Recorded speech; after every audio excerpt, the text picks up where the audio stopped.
Imagina que eres el país más poderoso del mundo. Tienes el ejército más temido de Europa.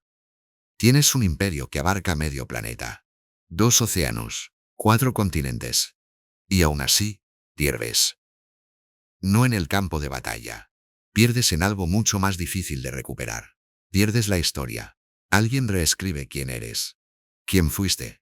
Y lo hace tan bien, tan meticulosamente, que 500 años después tú mismo te lo crees. Eso es exactamente lo que le pasó a España. Y en los próximos 25 minutos vas a descubrir cómo lo hicieron, quiénes fueron, y por qué esa mentira sigue viva hoy en tus libros de texto, en las películas de Hollywood, y probablemente en tu cabeza ahora mismo. España en la cima, el contexto que nadie te explica. Para entender la leyenda negra hay que entender primero qué era España en el siglo XVI. Porque la magnitud de la mentira solo se entiende si conoces la magnitud de lo que se intentaba destruir. Estamos en 1550. España no es solo un país. Es la superpotencia absoluta del mundo conocido. El Imperio Español controla territorios en Europa, América, Asia y África. Los tercios españoles son la infantería más temida del continente. Llevan casi un siglo sin perder una batalla campal. Son tan buenos que sus tácticas de combate se copian en toda Europa. Nadie se atreve a enfrentarlos cara a cara. Mientras tanto, Carlos I gobierna el mayor imperio que ha existido jamás. Un territorio tan extenso que, literalmente, en él nunca se ponía el sol. No es una metáfora. Era un hecho geográfico. Y aquí es donde empieza el problema. Cuando no puedes ganar en el campo de batalla, buscas otro campo. Y ese campo tiene un nombre moderno que en el siglo XVI todavía no existía, pero el concepto sí: propaganda. Inglaterra y los Países Bajos, los dos grandes rivales de España en ese momento, toman una decisión estratégica. No van a destruir el imperio español con ejércitos. Lo van a destruir con palabras, con panfletos, con grabados, con historias de terror sobre lo que los españoles hacen en América. Y resulta que eso funciona mucho mejor que los ejércitos. Piénsalo un momento. ¿Cómo justificas ante tu propia población que atacas los barcos de otra nación? ¿Cómo conviertes la piratería en un acto heroico? ¿Cómo haces que Francis Drake, que robaba galeones españoles por encargo de la reina Isabel de Inglaterra, parezca un héroe en lugar de lo que era, un pirata estatal? Convences a todo el mundo de que España es el mal. Y si España es el mal, cualquiera que luche contra ella es automáticamente el bien. Es un mecanismo tan simple que da un poco de vergüenza que funcione. Pero funciona. Lleva funcionando 500 años. Y si tienes cualquier duda al respecto, piensa en la última película de Hollywood que hayas visto con un conquistador español de protagonista. Y dime si era el héroe o el villano. Aquí viene el giro que nadie espera. La leyenda negra no la inventaron los ingleses desde cero. La munición principal se la dieron los propios españoles, concretamente un fraile dominico llamado Bartolomé de las Casas. Las Casas era un hombre genuinamente escandalizado por el trato que algunos conquistadores daban a los indígenas. Había sido testigo directo de abusos reales. Y en 1542 escribió un libro titulado Brevísima relación de la destrucción de las Indias, donde describía con detalle brutal esas atrocidades. Hay que reconocerle algo: sus intenciones eran buenas. Quería conmover al rey de España para que cambiara la política colonial, para que protegiera a los nativos. Y en ese objetivo tuvo éxito. España promulgó las leyes nuevas de Indias en 1542, legislación para proteger a los indígenas que no tenía equivalente en ningún otro imperio colonial de la época. Volveremos a esto más adelante porque es importante. Pero Las Casas no controló lo que pasó con su libro después de publicarlo. Los ingleses lo tradujeron. Los holandeses lo tradujeron. Los franceses lo tradujeron. Y en cada traducción, los números que Las Casas había exagerado para conmover al rey crecían todavía más. Las cifras apocalípticas se multiplicaban. Millones de muertos. Genocidio sistemático. Crueldad sin límite ni precedente. El libro se convirtió en el bestseller antiespañol del siglo XVI. Se reeditó decenas de veces. Se ilustró con grabados que mostraban a soldados españoles cometiendo atrocidades que lavan la sangre. Algunos de esos grabados eran tan extremos que hoy resultan casi cómicos, si no fuera porque funcionaron durante 5 siglos. Y la ironía perfecta es esta. El documento que destruyó la reputación de España durante 500 años lo escribió un español, con buenas intenciones, para mejorar España. La historia tiene un sentido del humor bastante particular. Pero Las Casas no fue el único actor español en esta historia. Hay otro personaje que merece un momento. El humanista español Juan Ginés de Sepúlveda defendía en esa misma época que la conquista era legítima porque los indígenas eran inferiores por naturaleza, una posición que hoy nos parece monstruosa, y que en su momento generó tal escándalo en España que se organizó el debate de Valladolid en 1550. Quiero que te detengas aquí un momento. En 1550, en plena conquista de América, la monarquía española paraliza las expediciones y convoca a sus mejores teólogos y juristas para debatir si tiene derecho moral a conquistar otros pueblos.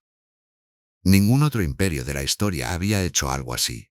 Los romanos no lo hicieron, los ingleses no lo hicieron, los franceses no lo hicieron, los aztecas, que conquistaban y sacrificaban a los pueblos vecinos, tampoco lo hicieron. Solo España se hizo esa pregunta, y la hizo en público. Eso no aparece en los libros de texto. La leyenda negra no es un concepto abstracto. Son acusaciones específicas que se repiten hasta hoy, y tienen respuesta documentada. Mentira número 1. La Inquisición española fue la institución más sangrienta de la historia. Esta es probablemente la imagen más extendida. La Inquisición como máquina de tortura y muerte industrial. Los números que circulan en Internet hablan de cientos de miles de ejecutados. Algunos hablan de millones. La realidad documentada, basada en los archivos de la propia Inquisición, es esta. En 356 años de existencia, entre 3.000 y 5.000 personas fueron ejecutadas. Aproximadamente el 2% de todos los procesados. El historiador Henry Kamen, de la Universidad de Yale y uno de los mayores expertos mundiales en el tema, cifra el número máximo en torno a 3.000 personas en 3 siglos y medio. Para contextualizar esa cifra con algo concreto, en una sola noche, la noche de San Bartolomé en París en 1572, Francia masacró entre 2.000 y 3.000 protestantes, en unas pocas horas. Sin tribunales, sin procesos, sin ninguna garantía. La Inquisición española tardó más de un siglo en llegar a esa cifra. Francia lo hizo en una noche, y Francia tiene fama de país ilustrado y tolerante. Hay más. El historiador alemán Wolfgang Behringer calculó que la persecución de brujas en toda Europa provocó entre 40.000 y 60.000 víctimas. De ese total, solo 500 corresponden a España, Portugal e Italia juntas. El norte de Europa protestante, los mismos que acusaban a España de barbarie, quemó a decenas de miles de personas acusadas de brujería. Pero hay un dato que supera a todos los demás. Los instrumentos de tortura que puedes ver en los museos de la Inquisición por toda España son falsos. Fueron fabricados en el siglo XIX para atraer turistas. La Inquisición española nunca los usó. Y uno más, que cuesta creer hasta que lo ves documentado. Las cárceles de la Inquisición eran tan superiores a las civiles que hay casos registrados de presos que blasfemaban deliberadamente para que los trasladasen a ellas. Si eso es una máquina de terror, tiene un problema serio de marketing. Mentira número 2. España exterminó a los indígenas americanos. Nadie niega que la conquista fue violenta. ¿Lo fue? Todas las conquistas de la historia lo han sido, sin excepción. Pero el relato de exterminio sistemático y deliberado ignora hechos concretos y verificables. Primero, la mayor causa de muerte de los indígenas no fueron las espadas españolas. Fueron las enfermedades europeas, principalmente la viruela, contra las que los nativos no tenían ninguna inmunidad. Eso es una tragedia. Pero no es un genocidio. Es lo que ocurre cuando dos poblaciones que han estado aisladas durante milenios entran en contacto. Segundo, España construyó la primera universidad de América en Santo Domingo en 1538. 12 años después de la conquista de México. cuando en 1636 se fundó Harvard, la primera universidad en las colonias inglesas de Norteamérica. Ya había 10 universidades funcionando en la América española. Al final del periodo colonial, España había fundado más de 30 universidades en América. Portugal no fundó ninguna en Brasil durante toda su época colonial. Inglaterra tampoco fundó ninguna en sus colonias americanas más allá de Harvard. Tercero, España fundó 1.196 hospitales en América y Filipinas entre 1492 y 1898. 1196.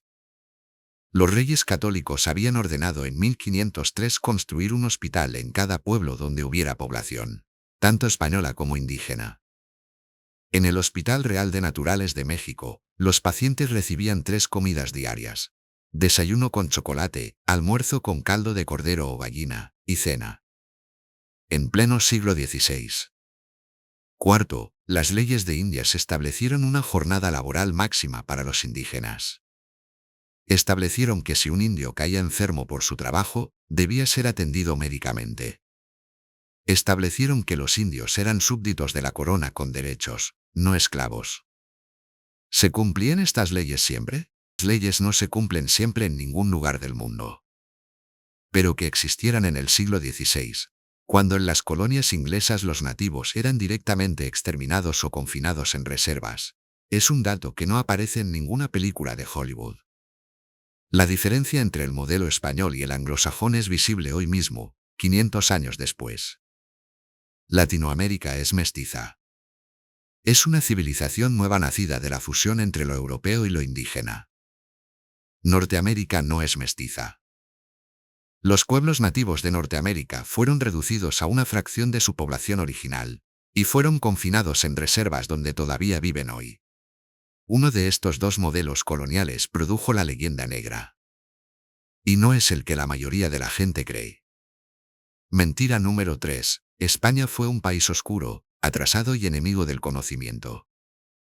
El mismo siglo en que supuestamente España perseguía el pensamiento libre, producía a Cervantes, a Lope de Vega, a Calderón de la Barca, a Velázquez, a El Greco, a Teresa de Ávila y a Francisco de Vitoria, el padre del derecho internacional moderno.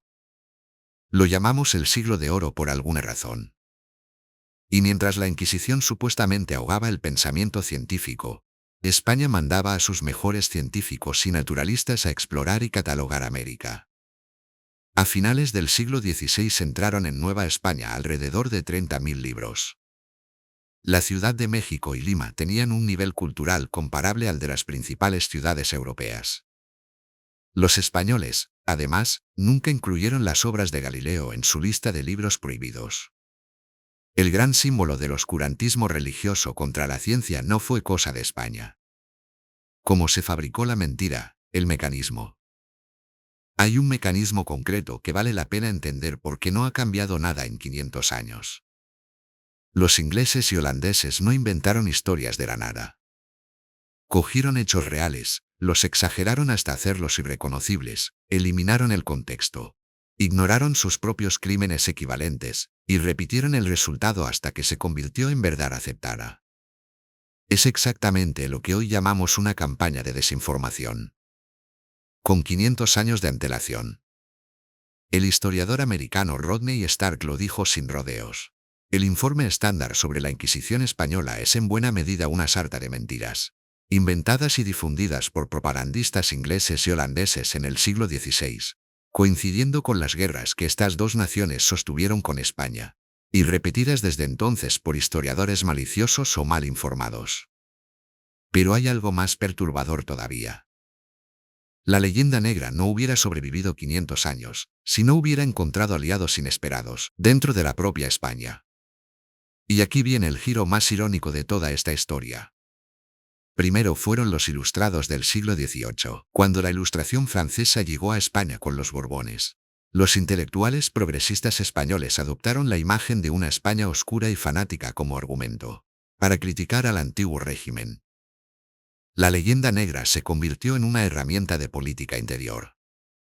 Si quieres atacar al rey y a la iglesia, nada mejor que asumir que España siempre ha sido un país atrasado que necesita modernizarse a la francesa. Luego llegó la generación del 98. Intelectuales españoles traumatizados por la pérdida de Cuba y Filipinas en la guerra contra Estados Unidos, que interiorizaron la narrativa del atraso español como explicación de sus derrotas.